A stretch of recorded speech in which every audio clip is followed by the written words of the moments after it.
Épisode 5, plaisir et taille. Est-ce que tu as déjà admiré ton sexe dans un miroir? Oui. Non. Bah oui. Beaucoup trop souvent, je pense. Tous les jours. Qui ne l'a pas fait? Moi, en général, c'est pour faire des trucs à la con, du style... Je pense que ça nous arrive à tous, en fait. C'est vrai qu'à l'école, on en parle un peu, mais on ne va pas assez en profondeur dans le sujet. Donc forcément, pour savoir, je pense qu'il faut s'admirer soi-même. Alors j'ai envie de vous dire, pas tous les jours, mais ça peut arriver, surtout quand tu viens de sortir d'une épilation et tu te dis, tiens, mais à quoi ça ressemble? J'ai pas besoin de l'admirer dans un miroir parce que je le vois comme ça, en vrai. Je vais pas le décrire, mais je trouve que mon sexe est vraiment très beau. On prend des nouvelles quasiment quotidiennement. On est ensemble depuis déjà un bon bout de temps et on commence à se connaître. Et c'est important, parlez à votre sexe. Et admirez-le et aimez-le. Existe-t-il plusieurs tailles de clitoris? Je pense. Alors je pense que oui, sans doute. Bah, j'aurais tendance à dire que oui. On est toutes différentes, donc oui, il y a sûrement plusieurs tailles de clitoris. Sinon, ça serait pas aussi dur de le trouver. C'est quoi une vulve parfaite?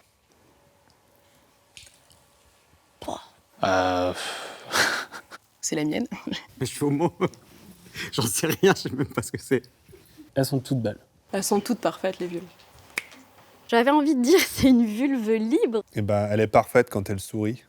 C'est une vulve en bonne santé. Je pense qu'on a un peu l'image dans la tête de l'abricot, le truc, il n'y a rien qui sort, on voit rien et tout. Voilà, c'est pas la vraie vie. La vraie vie, c'est des pieuvres. Enfin, voilà, ça part un peu en live, mais c'est pas grave. Évidemment qu'il n'y a pas de vulve parfaite. Il y a juste des vulves qui existent, qui sont différentes, de toutes couleurs, de toute asymétrie, comme nous tous, quoi. Donc, non, il n'y a pas de vulve parfaite. Est-ce que tu es plus excité par un vagin musclé? C'est quoi un vagin musclé?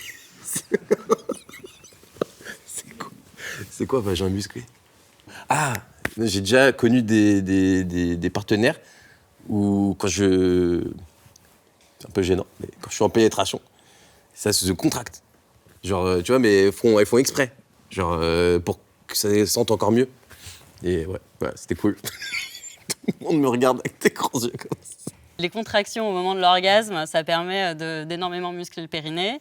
Vous pouvez également vous amuser avec des toys, avec des boules de geisha, avec n'importe quel objet pénétrant. Est-ce qu'on peut avoir un orgasme avec les tétons? Avec les tétons? Très bonne question. Je pense pas. Je pense, oui. J'en suis même sûre. Je pense que ça reste une zone érogène, donc forcément, on peut avoir un orgasme avec les tétons. Oui. Est-ce que c'est la taille qui compte? La fameuse question, de quoi parle-t-on? Écoute, je sais pas. Je pense pas. Non, pas du tout. Je vais pas mytho, je trouve un peu. Moi, j'ai envie de dire, ce qui compte, c'est la taille des doigts. Mais en tout cas, pas la taille du pénis.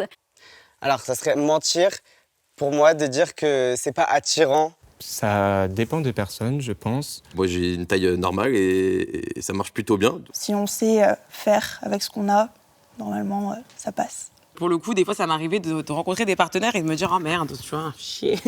Et franchement, t'as toujours des surprises. Vraiment, ça dépend, encore une fois, beaucoup de l'écoute que t'as entre les partenaires. La taille moyenne d'un vagin au repos, c'est entre 6 et 10 cm? C'est entre 6 et 8 cm, un vagin au repos. Excité, en état d'excitation, c'est en moyenne 12. Donc, vous inquiétez pas, 90% des pénis font entre 13 et 16 cm. Vous allez remplir 12 cm. Pour moi, ça compte dans le sens où ça peut me faire très peur. Alors, ça peut me faire mal. Je ne peux pas me sentir tout à fait détendue avec un monsieur qui serait trop membré. Voilà.